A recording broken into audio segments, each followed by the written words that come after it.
Here's your host, Giuseppe Grammatico, the franchise guide.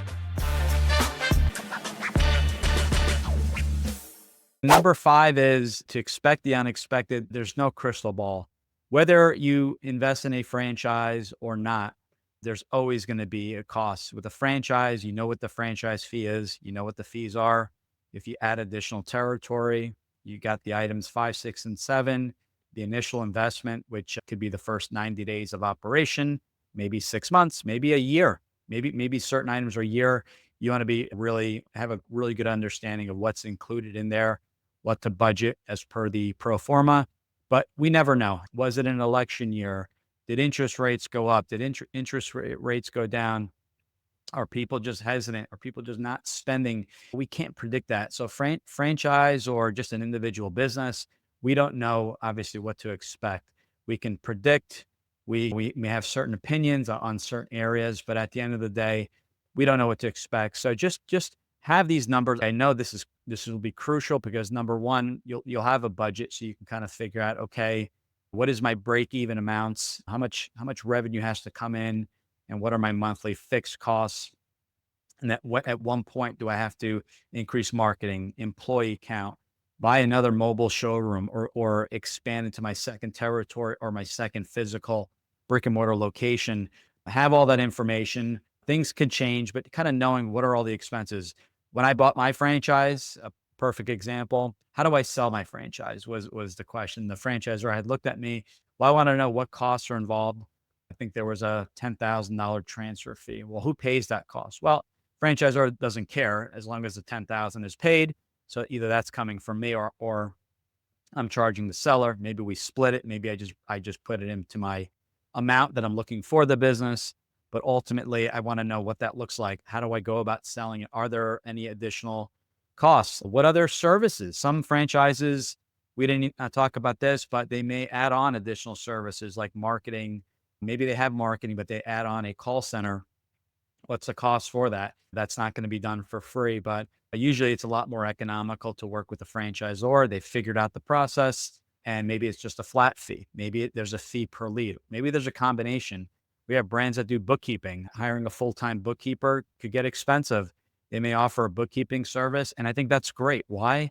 The franchisor knows exactly where you are on a monthly basis, and they can maybe bring up any red flags. They may say, you're growing every month, you're making more money, but your profit margins are shrinking.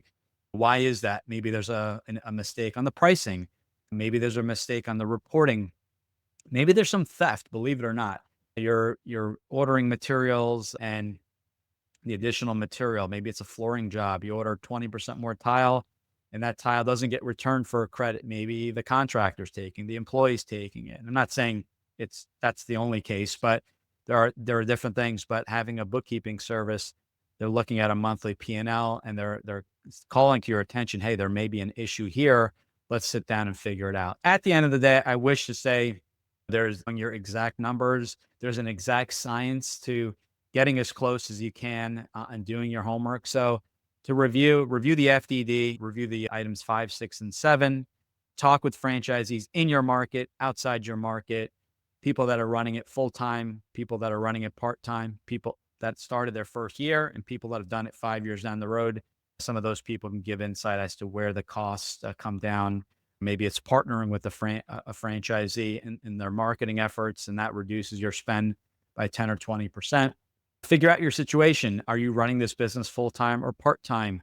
If the franchise company allows you to run it part-time, what does that key employer general manager make? And factor that into your initial investment and your pro forma, because that cost doesn't go away after the first 9 months. What on a monthly basis, what is that additional employee costing me? Always factor in higher costs to avoid any surprises.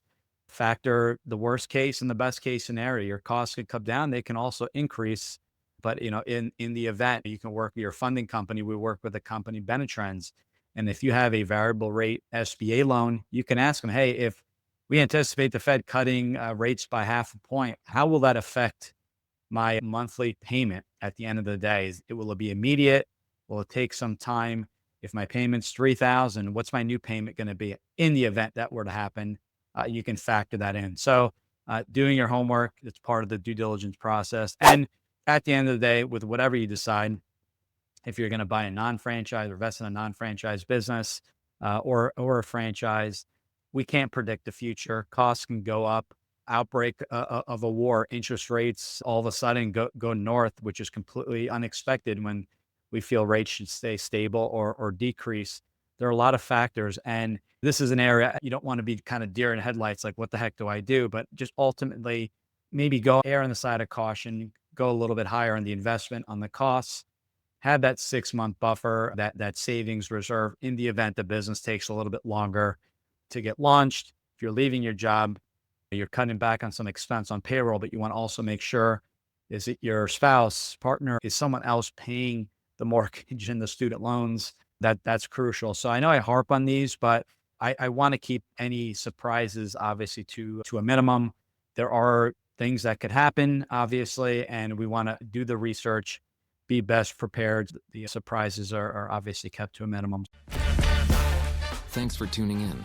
If you want to learn how to make the transition from corporate to owning your franchise, join Giuseppe on the next episode. You can also follow on all social media platforms and achieve financial and time freedom today.